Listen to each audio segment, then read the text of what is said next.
Cursed time-telling nightmare.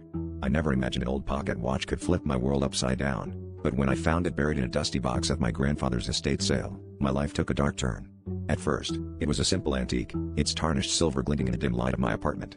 But the first night it ticked in my possession, I awoke in a stranger's body, witnessing a grim scene unfold. A dimly lit alley, the sinister glint of a knife, and the chilling scream of a woman echoed in my ears as I jolted back to my own reality, heart pounding. Each night since, the pocket watch has pulled me into different nightmares, each more horrific than the last. The next night, I found myself in a collapsing mine, surrounded by frantic men clawing at the walls as the earth swallowed them whole. Their desperate cries were suffocating, and I could taste the dust and fear in my throat. The sense of helplessness was paralyzing, and I realized that no matter how hard I tried, I couldn't change their fate. Every tick of the watch was a countdown, dragging me back to my own time, leaving me drenched in sweat and terror. Determined to uncover the truth, I researched the watch's origins, hoping for an explanation. I discovered it once belonged to a distant relative, rumored to have dabbled in dark rituals.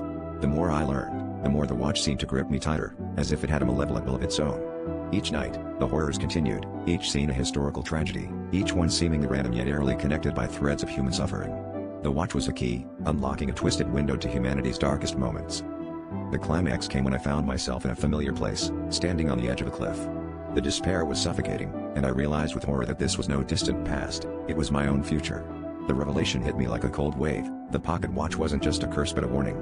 As I stood there, the wind whipping around me, the watch's hands spun wildly, counting down to my own impending doom. I awoke back in my room, the watch silent and still, but the knowledge of my fate looming ominously in my mind. Now, every tick feels like a heartbeat, a reminder that time is running out.